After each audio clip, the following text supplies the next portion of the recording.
Welcome to the lecture series on Python. In this video, we will learn about the built-in data types in Python. First, we will understand what is a data type. So data types are generally used to represent what operations we can perform on a particular data. And in Python, we have already seen that everything is treated as an object. And we can generally say that data types are generally represented as classes. And when we create a variable of a particular data type, that will be treated as an object of that particular class. And we can classify the data type, or otherwise we can classify the objects into mutable and then immutable objects. Now let's understand what is the difference between mutable and then immutable objects. When we say that an object is immutable, it means that once we create the object, it cannot be changed. So we cannot add anything to the object, we cannot modify anything. That is called as immutable object. And whenever we say the object is mutable, it means that once the object is created, we can change the object. And when we talk about the built-in data types in Python, we have the following built-in data types. They are numeric, sequence, Boolean, set, and then dictionary. In this video, we will concentrate on the basics of these data types. First, we will see what is the numeric data type. So numeric data type represents the data where we can store numeric value. That means that we can store the numbers in numeric data type. And this data type comes under the category of immutable. So once we create it, we cannot change the value of that particular data type. That is called as immutable. And under the numeric data type, we have three different categories. They are integer, floating point numbers, and then complex number. So integers are generally, they are going to represent positive or otherwise negative whole numbers without any decimal point. And in programming languages like C, C++, there is a limit for each and every data type. For example, in C, we have int, long int, short int, and so on. So there, what is the distinction is based upon what is the range of values we can store in the integer. Whereas in Python, Python has no limit on how long an integer value can be. So this is a main advantage we have in Python. And next comes the floating point number. Floating point numbers are generally real numbers which are represented with the decimal point. And then the third category is complex number. This is a new data type in Python. So generally complex number consists of real part and then imaginary part. And the real part is represented as such. After that, we have the plus symbol. Then imaginary part will be represented. Then we have J. So this is a way how we can represent a complex number. It can be either plus or minus, depends upon the magnitude, but it will contain real part as well as imaginary part. Now let's understand these things with an example. So first we will consider examples for numeric data type, that is integer. So first I'm declaring a is equal to 10. I'm not declaring any data type for this. Automatically, based upon the value what we are assigning to a variable, the data type of the variable will be declared. So since the number here is 10, which is an integer, I'm going to now print a and then ID of a and then type of a. When I am printing the a, it is going to print the value. So first 10 will be printed. And next, when I print ID of a, it is similar to printing the memory location allocated to the variable. So now for this 10, some memory location will be allocated because we are referring this 10 for the first time. So when it is not in the memory location will be allocated in Python. So that memory location will be printed by means of ID. So we are getting some memory address for this. And then when I print type of A, it will print what is the data type of this particular variable. So here we are storing integer in A. So it is going to print class int. So what is the meaning of class int? As I already told you, everything in Python is an object. So here, this is an object of the type class. That's nothing but object of the class integer. Now I'm going to increment the value of A by means of A is equal to A plus 1. So the initial value of A is 10. Now A will be incremented by 1. So A will be 11. And I'm printing the value of A. Then I'm printing the memory location of A. I already told that numeric data type comes under the category of immutable. That means that we cannot change the value once it is created. So now when I print A, it is printing A as 11 because initially it is 10. Now it is incremented by 1, so it is printing 11. And what about the ID of A? So in case of programming languages like C, when I create a variable, some memory for the variable will be created. And then in that memory, we are going to store the value. And whenever we increment the value will be incremented in the same memory location only. But here, integer is an immutable data type. So when I first print the ID of A, it has printed this particular memory address. Now, since I incremented A, it is now not the same value, it is a different value. But I cannot change the same value. So what is going to happen is another memory location for 11 will be created, and then A will be currently referring to that particular memory location. So now when I print ID of A, it is going to print ID of 11. That is nothing but memory location of 11, which is not same as memory location of 10. That's why we say that integer is an immutable data type. Now, whenever the ID of A is changed, it means that we are creating a new variable because this numeric data type comes under the category of immutable. Now, let us create two more variables, X and Y, and both are now having the value as 11. So X is 11 and then Y is 11. Now I am printing the ID of X and Y. You will be surprised to see that both are having the same ID. So what is the reason here is already we have allocated memory for 11 by means of this particular statement. So whatever memory is allocated for 11, the same memory will be referred by these two statements. Therefore, ID of X will be same as well as ID of Y will be same. So now let's focus on numeric data type with the floating point number. So whenever we say floating point number, it is going to have numbers with decimal point. So here I have declared a variable B and I have stored a value 11.5. Therefore, B will be automatically treated as floating point. So I am printing the value of B as well as type of B. So here value of B is going to print 11.5. So we are getting that. And type of B is going to print what is the data type of B. So it's nothing but it is an object of the class float. And next, we are going to create a complex number. So I'm writing a variable C. C is equal to 3 plus 4j. So I'm printing C as well as type of C. So C is now automatically created as a complex number. So it is now printed as 3 plus 4j. And then the type of C is printed as class of type complex. Let us see how we can convert a decimal into binary, octal, and then hexadecimal. For that, we have built-in functions called bin, oct, and then hex. So all these functions will accept either an integer or otherwise floating point data as an argument, and they will convert them into binary, octal, and then hexadecimal equivalent respectively. So now X is declared as 10. It means that we have a numeric data and it is an integer which is having a value as 10. I'm going to convert that into binary first. So the binary equivalent of 10 is 1010 and it is printed with the prefix 0p, stands for binary. Similarly, oct function is going to convert into octal and it is printed with the prefix 0o. And hex function is going to convert into hexadecimal and it is printed with the prefix 0x. And then we have another built-in function called odd. This odd function is going to accept any character as an input and it is going to return the Unicode value of that particular character. So here the Unicode value of A is nothing but ASCII value of A, which is 97. And then hex function is going to convert this 97 into hexadecimal and I'm going to print it. So I'm getting the answer as 0x61. And similarly, we can print the decimal equivalent of any binary, octal or hexadecimal by simply calling with the help of print function. So here, whatever value I have taken in this, that is converted. So all are nothing but decimal equivalent of 10. So it is printing 10 in each case. Now let us see about fractions in Python.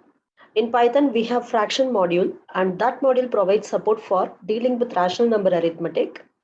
And it helps us to create a fraction instance from integer, floating point data, etc. Now, whenever we want to work with this, from fractions, we have to import fraction. And once we do that, we can use the constructor fraction. And for this, I am passing now two arguments, 10, 3 and then 10. So now this will be treated as a fraction, 3 divided by 10. So I am printing it. So I am getting the answer as 3 by 10. And next, we are creating fraction by passing 5, 15. So now it is going to create 5 divided by 15. So it is going to simplify it. It's nothing but 1 by 3. So it is printed. And when we create a fraction by passing 3, 1, it is going to create 3 divided by 1. So answer is now 3. Similarly, when we create fraction by passing only one argument, the second argument will be automatically taken as 1. It is a default value. So now we are getting the fraction as again 3. So when we create fractions, we can add two fractions together, we can subtract, we can multiply and so on. We can perform any fraction arithmetic by using this. So now I have two fractions, 3 by 10. I'm going to add 3 by 10 with the 3 by 10. So answer will be 6 divided by 10. When we simplify that, answer will be now 3 divided by 5. The next data type is sequence type. It is a very important data type in Python. And sequence is nothing but it is an ordered collection of either similar or different types of items. In C programming, we have arrays and then structures for this. Array is nothing but it is a collection of similar data type, and structure is a collection of data type of different values. And here in Python, sequence can be either collection of similar or different types of items. And when I say that it is an ordered collection, it means that there is a defined sequence. The elements are ordered in a defined sequence. And when we order the elements in a defined sequence, we can access the elements by means of the index. And in Python, we have three important sequences. One is string, the second one is list, third one is tuple.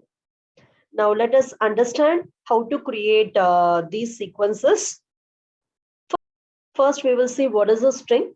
String is a sequence of one or more characters which are written inside either single quote or double quote or triple quotes.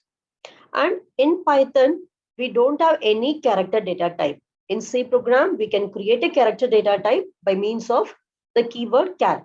But here we don't have anything like that. So a character is represented as a string of length 1.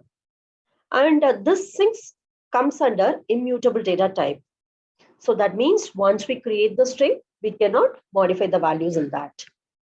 So now let's see how to create the strings. So we can create the string with the help of single quote or double quote or triple quote.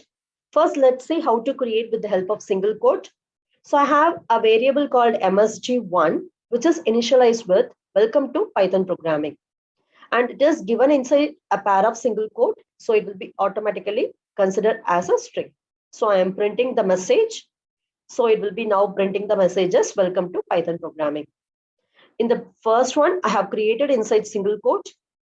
You can even create with the help of double quote, or otherwise you can create with the help of triple quote. In that, again, triple quote can be either single quote or double quote. So these are all the different ways where we can create the strings. And then we can even create multi-line strings with the help of triple quotes. So here I have a string, I love Python programming, which is written in 3 different lines, and it is created inside triple quote. And when I print this message, it is going to print me, I love Python programming. So in this, when we give some space, let us see here, I'm giving some space and then I am printing the message. So that space will be retained. And now let's see how to access each and every character of a particular string. For example, in MSG5, the second character I'm going to print, that is nothing but character at the index 2 I'm going to print.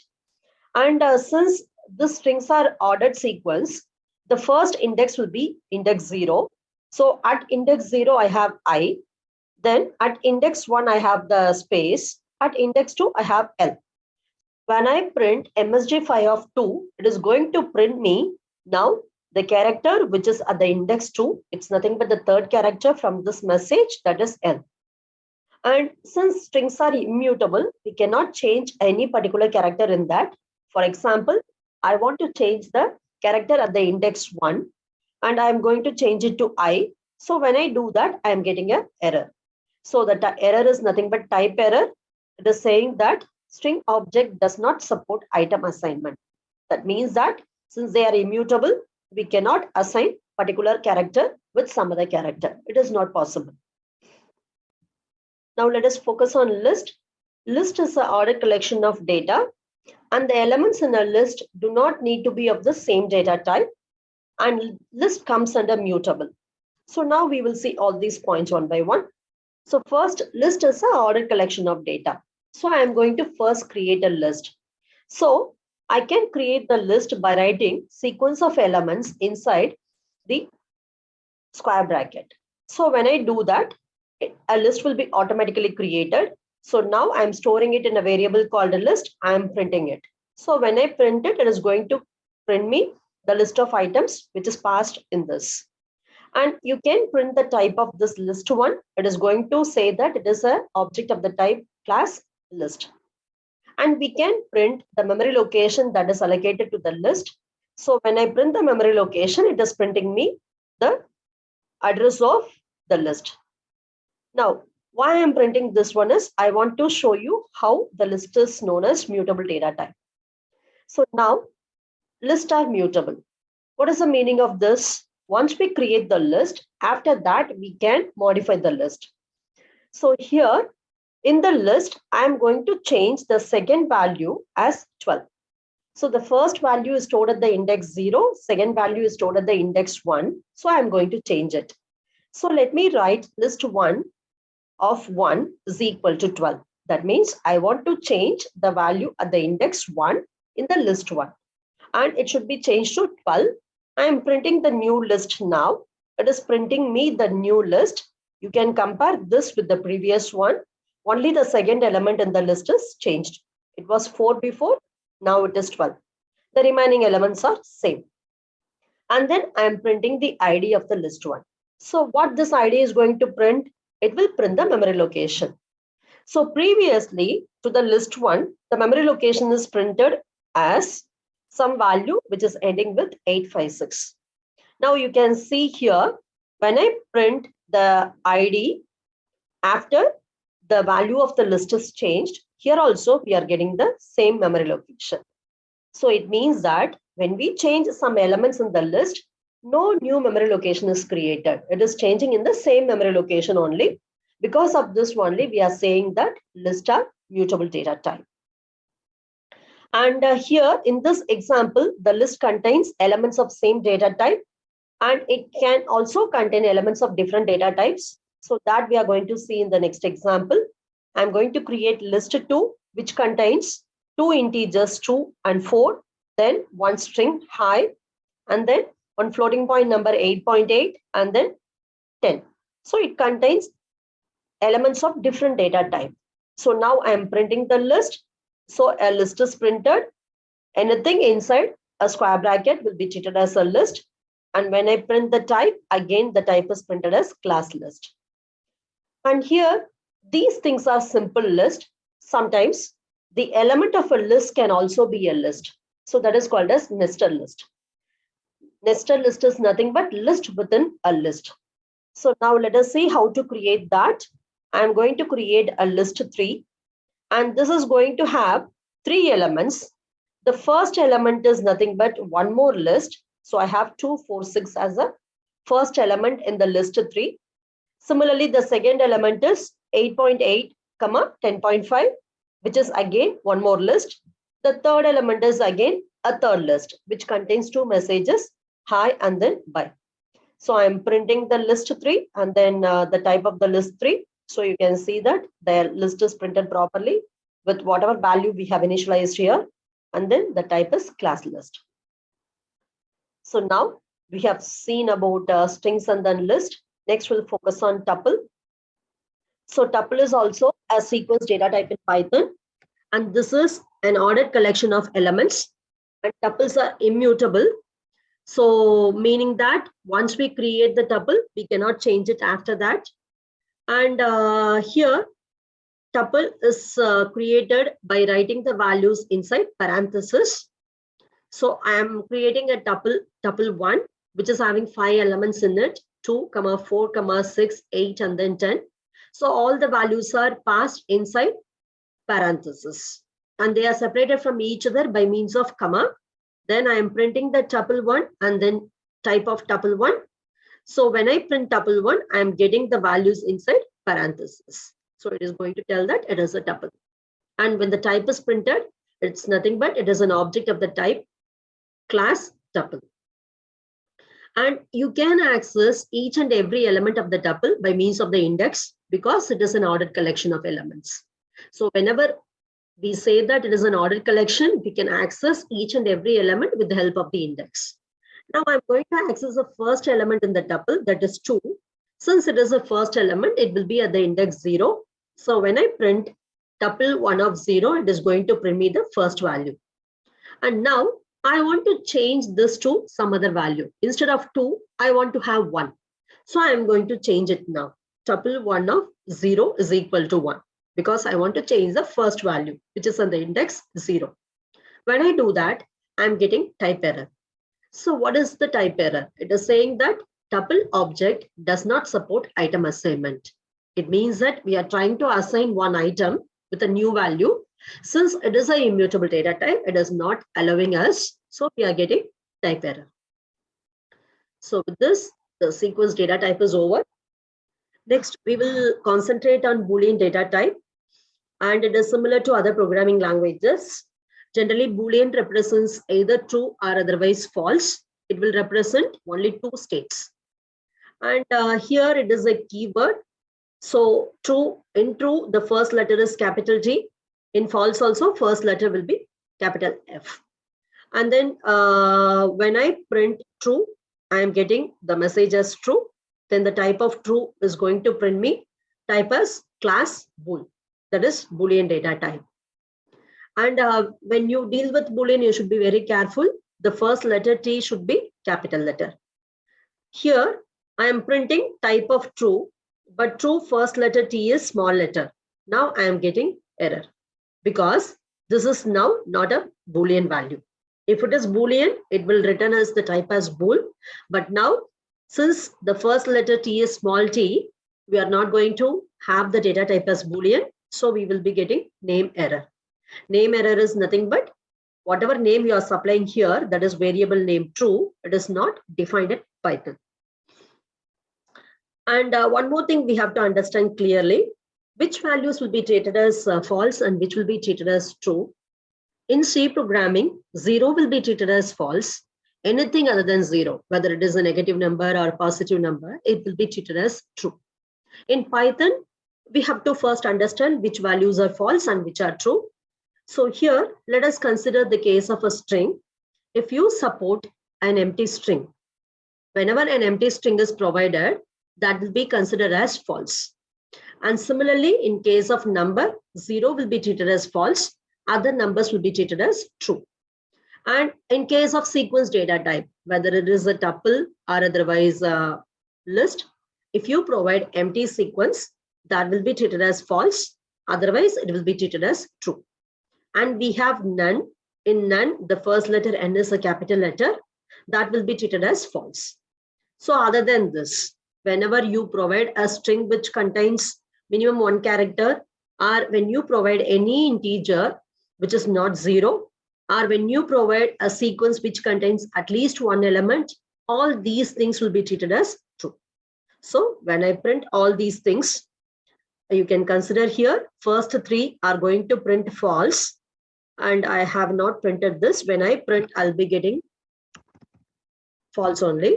And then the remaining 3 statements are printing the value as true. So this is about Boolean. I think it's clear. Now let's understand a data type called set.